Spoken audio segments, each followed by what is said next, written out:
Bonjour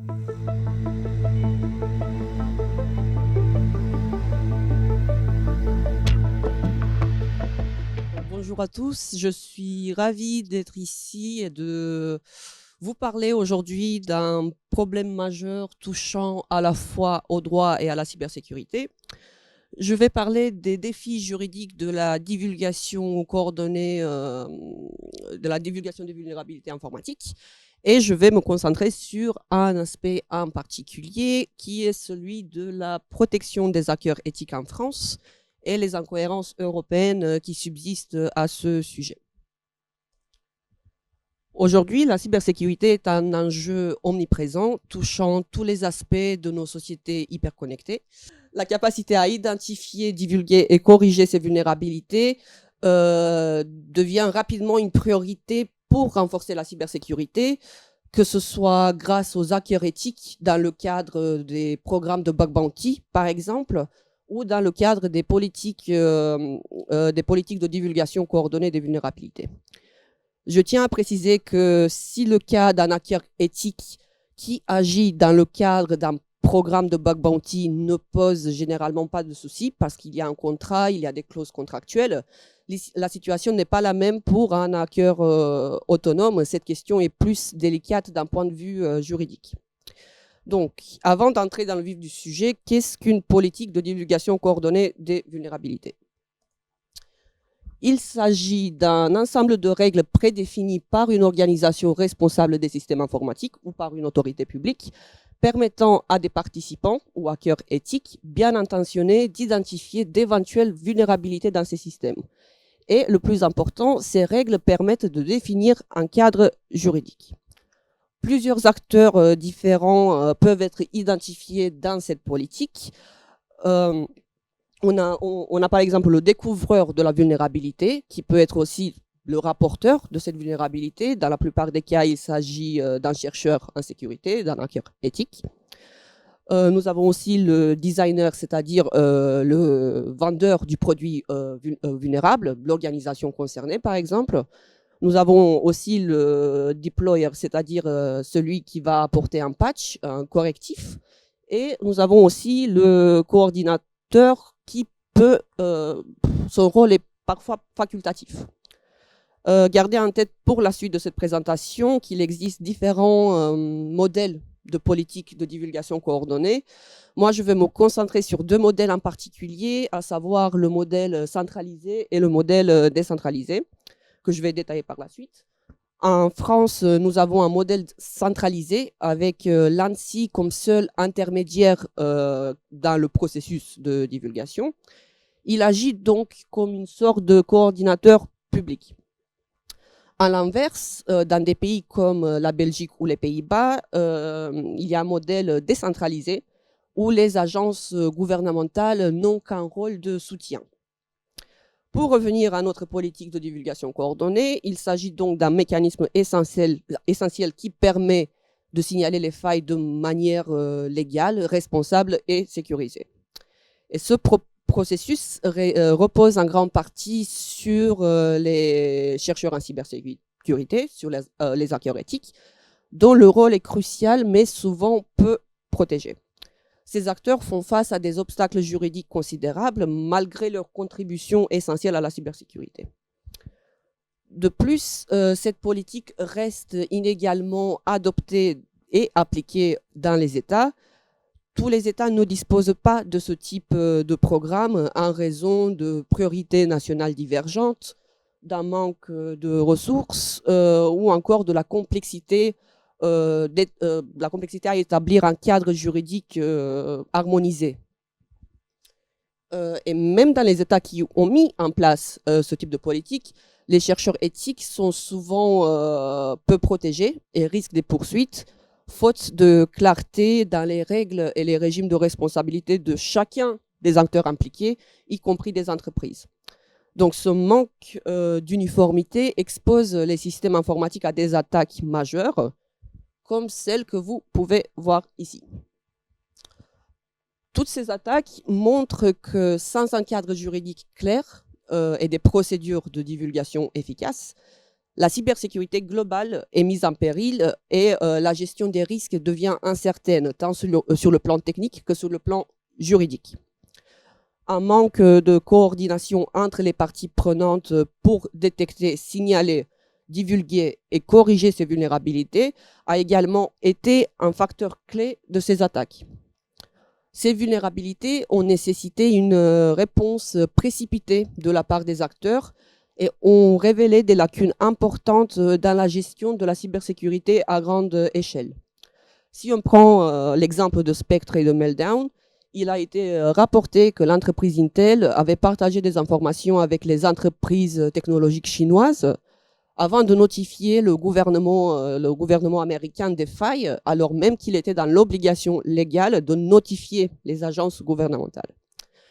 Donc, si la divulgation coordonnée n'est pas respectée, cela conduit non seulement à des dégâts informatiques, mais aussi à des incertitudes juridiques, notamment en matière de responsabilité. Responsabilité des entreprises d'annoncer sur les failles critiques, responsabilité des chercheurs d'agir de manière éthique, responsabilité des États de ne pas acheter ces vulnérabilités à des fins offensives, et la liste continue. Moi, je vais me concentrer sur le cas des hackers éthiques qui signalent une vulnérabilité et qui ne sont pas protégés efficacement, mais le problème va bien sûr au-delà. Selon un rapport de l'ENISA sur le développement de programmes nationaux de gestion de vulnérabilité, plusieurs obstacles freinent le développement de la divulgation coordonnée dans les États membres.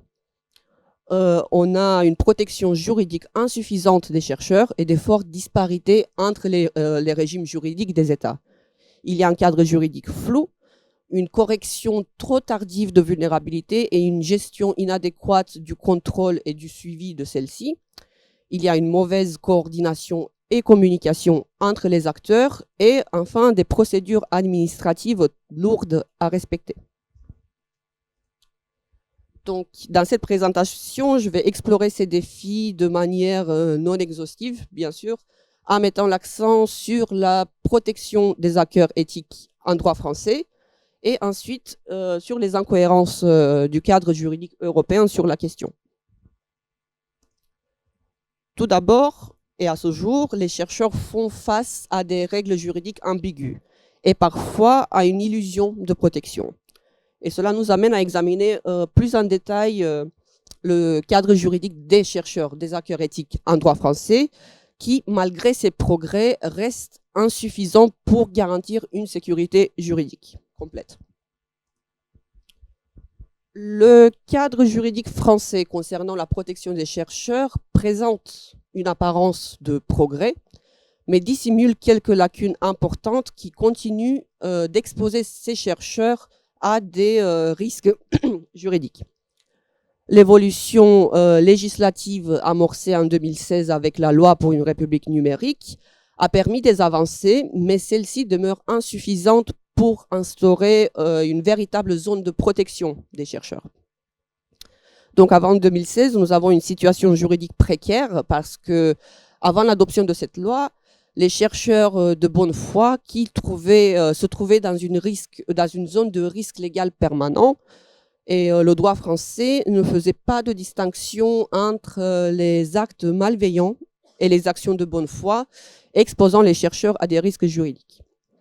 Et cette insécurité juridique s'est traduite par des affaires emblématiques comme celle de Bluetooth et Zataz, ou même des actions motivées par des intentions de protéger la cybersécurité ont été considérées comme des infractions. Ces cas ont mis en lumière l'absence de reconnaissance de la bonne foi des chercheurs et ont révélé un manque de régulation claire, ce qui a contribué à dissuader d'autres chercheurs de divulguer leurs découvertes. La législation n'était donc pas encore adaptée aux défis technologiques de l'époque et ces affaires ont souligné le besoin urgent d'avoir un cadre juridique plus clair et plus en phase avec les pratiques du domaine de la cybersécurité.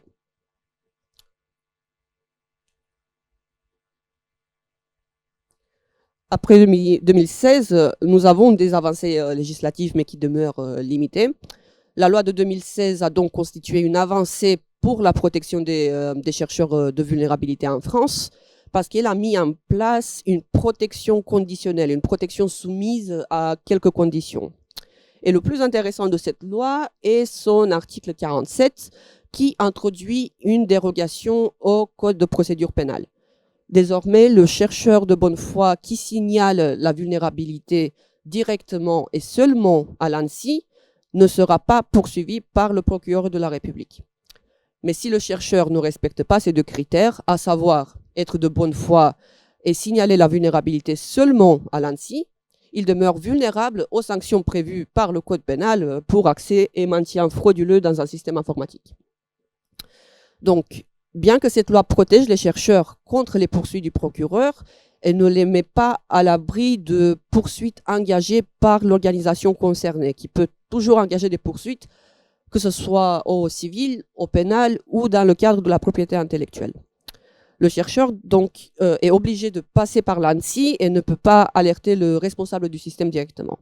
Donc cette loi constitue une base très importante, mais reste insuffisante sur certains points. Ce qui est intéressant, c'est qu'à l'époque de l'adoption de cette loi de 2016, d'autres propositions qui voulaient renforcer davantage la protection des chercheurs ont échoué. Nous avons par exemple l'amendement Bluetooth qui a été proposé dans le cadre de cette loi qui aurait permis d'instaurer un véritable cadre exonératoire de responsabilité pour les chercheurs. Parce que l'amendement Bluetooth prévoyait une exemption de poursuite pénale pour ceux qui, après avoir découvert une vulnérabilité, informaient immédiatement l'autorité administrative ou judiciaire ou le responsable du système concerné, ce qui leur permettait de démontrer leur bonne foi et de prévenir toute exploitation potentielle de la vulnérabilité. Mais cet amendement a été rejeté parce que les législateurs craignaient que le texte aurait permis à des hackers malveillants de ne pas être punis et de légitimer leur intrusion sous prétexte de bonne intention. Mais en réalité, cette exemption de responsabilité pénale n'aurait couvert que l'accès et le maintien dans le système. C'est-à-dire que toute modification, vol, introduction de données ou de virus était bien sûr exclue. Donc, nous n'avons pas adopté ce texte pour protéger les chercheurs et les dispositions qu'on a adoptées ne protègent pas les chercheurs complètement. Comme je l'ai mentionné dans l'introduction, le modèle français est centralisé. L'ANSSI est donc le seul intermédiaire dans le processus de divulgation. Si cette approche garantit un certain contrôle, elle pourrait s'avérer inefficace à long terme face à une augmentation du volume de vulnérabilité signalée. Et les lacunes actuelles, c'est-à-dire l'absence de protection face aux plaintes privées, la centralisation peut-être excessive du dispositif et les critères pour éviter les sanctions entravent encore la divulgation de coordonnées et cela risque de dissuader les chercheurs.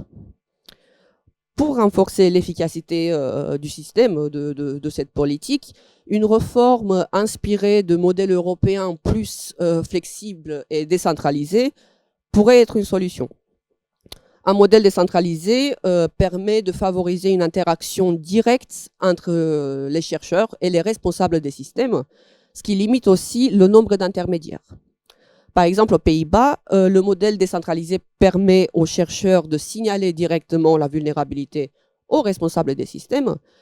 Et le plus important, cet acte-là est perçu d'emblée comme un acte de piratage éthique et non comme une intrusion ou un accès frauduleux dans un système informatique. En Belgique, le cadre il est encore plus protecteur parce que les chercheurs peuvent tester la sécurité des systèmes d'information sans autorisation préalable, sous certaines conditions bien sûr.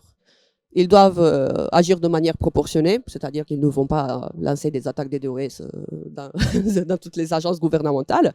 Ils doivent informer le responsable du système dans les 72 heures qui suivent la découverte et, si vraiment nécessaire, ils vont contacter le Centre pour la cybersécurité belge, qui est une structure étatique un petit peu comme l'ANSSI en France. Ce modèle, son avantage, c'est le fait qu'il réduise le nombre d'intermédiaires et facilite une interaction directe entre le chercheur et le responsable du système, tout en confiant aux autorités publiques, aux entités étatiques, un rôle de soutien, voire un rôle subsidiaire. Donc, il s'agit d'une approche pragmatique qui favorise la coopération entre les différents acteurs, entre les acteurs privés et les chercheurs, dans un contexte où ces derniers sont parfois réticents à s'engager avec les autorités publiques. À ce titre, l'OCDE souligne que l'obligation de signaler les vulnérabilités au gouvernement est difficile et qu'il faudrait privilégier une approche volontaire de la part des chercheurs et non pas une obligation légale. De plus, cette méfiance envers les autorités publiques découle en partie des usages étatiques des vulnérabilités, tels que leur exploitation ou leur stockage à des fins offensives, comme on l'a très bien vu avec les vulnérabilités, les failles Eternal Blue, Pegasus, Stuxnet, etc. Donc, cette méfiance entrave l'adoption de cadres de coopération efficaces et il est crucial de mettre en place un système de protection pour les chercheurs afin qu'ils puissent signaler ces vulnérabilités sans craindre de poursuites judiciaires. Sans cette protection, certains pourraient être tentés de vendre ces informations sur le marché noir. Une vulnérabilité coûte environ entre 50 000 et 300 000 $, si jamais ça vous intéresse. Cette approche décentralisée peut donc servir de modèle pour les politiques de cybersécurité, que ce soit en France ou en Europe. Ceci dit, passons ensuite à l'analyse du cadre européen sur la question pour voir si c'est plus clair du côté européen. La réponse est non. Parce que malgré des avancées, l'élaboration d'un cadre européen pour la divulgation coordonnée demeure incomplète. Il y a encore des zones d'ombre qui subsistent, notamment concernant la reconnaissance et la protection des chercheurs.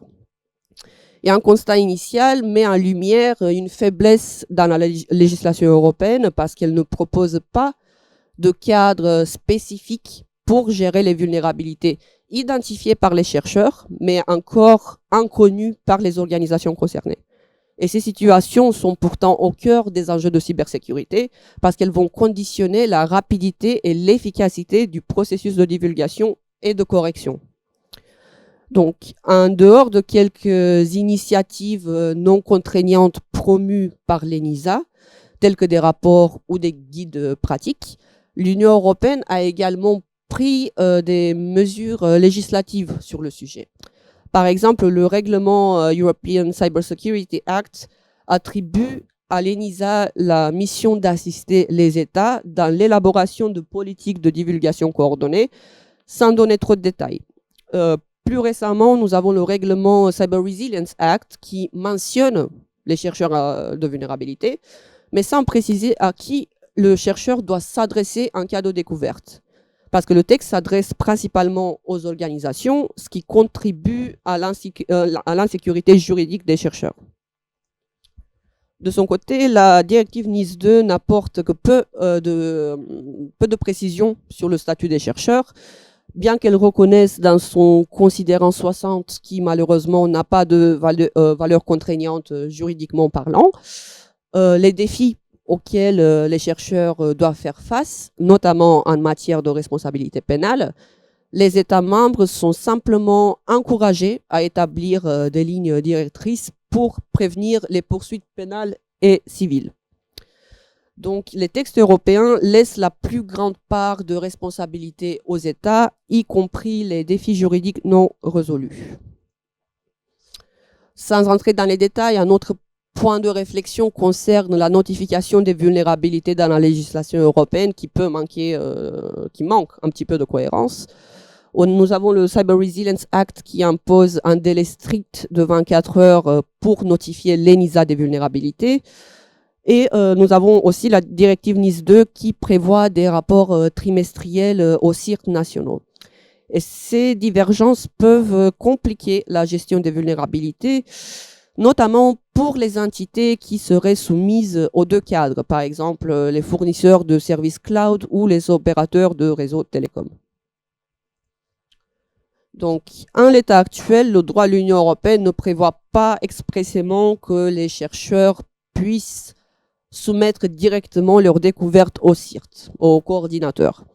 Les mécanismes existants, comme la directive NIS 2 ou le CRA, se concentrent principalement sur les obligations des organisations, c'est-à-dire des opérateurs essentiels ou des fournisseurs de produits ou services numériques, et leurs interactions avec les autorités compétentes et les CIRT.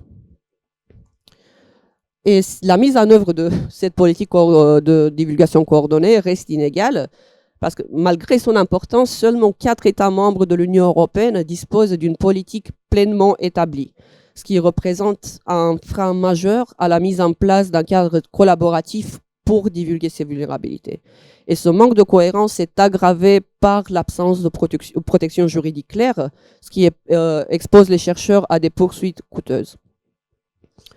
Selon un rapport de l'ENISA, 17 États membres identifient le droit pénal comme le principal obstacle à l'élaboration d'une politique efficace de divulgation coordonnée. Et pour y remédier, une révision du code pénal pourrait protéger les chercheurs de bonne foi contre les poursuites abusives, réduisant ainsi le risque qu'ils se tournent vers des marchés parallèles. Concernant le droit pénal, le délit d'accès illégal constitue l'un des risques les plus courants auxquels les chercheurs sont exposés. Si on sort un petit peu de l'Union européenne et on voyage au sein du Conseil de l'Europe, l'article 2 de la Convention de Budapest sur la cybercriminalité définit le délit d'accès illégal comme l'accès intentionnel et sans droit à un système informatique. Donc, concernant ce délit d'accès illégal, les législations nationales, telles que le Code pénal français ou le Code pénal belge, ont intégré ces infractions relatives à l'accès illégal dans leur droit pénal. Et ces dispositions partagent un critère fondamental. L'accès doit être réalisé frauduleusement en droit français ou encore sans autorisation dans le Code pénal belge.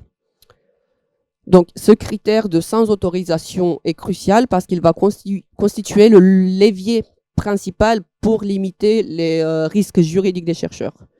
Si un chercheur pénètre un système dans le cadre d'une divulgation légale, conformément aux règles définies par une politique de divulgation, cet accès peut être qualifié d'autorisé, ce qui le soustrait à toute sanction pénale. Mais encore faut-il que cette politique de divulgation existe et qu'elle soit inscrite dans les textes nationaux. De la même manière, la Convention mentionne l'accès intentionnel pour caractériser l'accès illégal. Cela veut dire, techniquement, pour que l'infraction soit constituée, pour que cela soit une infraction pénale, il faut que la personne ait eu une... Qu'est-ce qui se passe ?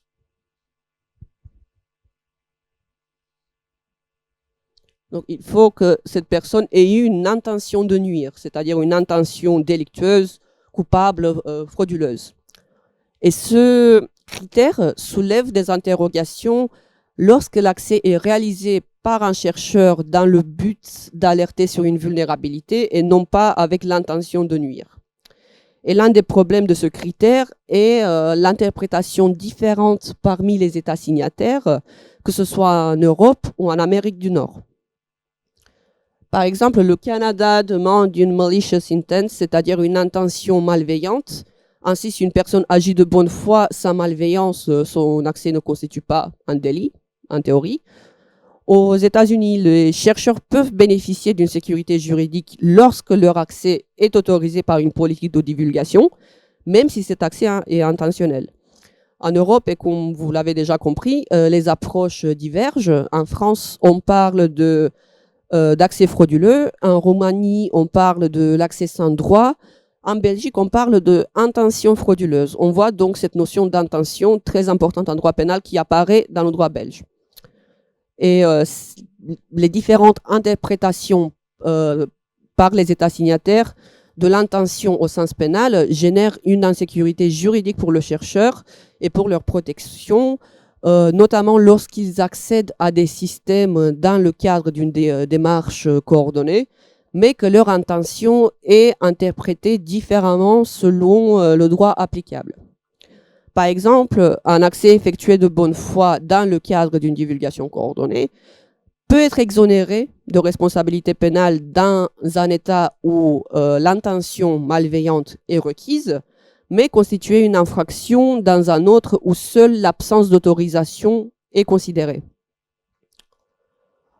Pour conclure, il faut que les États adoptent une vraie politique de divulgation coordonnée de vulnérabilité, ou bien encore faut-il que plus de 4 États membres adoptent au moins une politique. Ensuite, il faut qu'ils s'accordent sur les définitions inscrites dans les textes nationaux, européens et internationaux. À l'heure actuelle, il n'y a aucune définition commune de ce qui est un accès illégal dans un système informatique. Ensuite, il faut qu'ils harmonisent ces définitions parmi eux pour qu'ils puissent efficacement protéger les chercheurs en vulnérabilité et les hackers éthiques. Dans ce contexte, une question peut se poser, parmi d'autres. Ne serait-il pas pertinent de s'inspirer du statut du lanceur d'alerte, comme en Belgique, pour offrir une protection juridique cohérente et adaptée aux hackers éthiques au sein de l'Union européenne? Je vous remercie pour votre attention et j'espère que cette présentation vous a plu.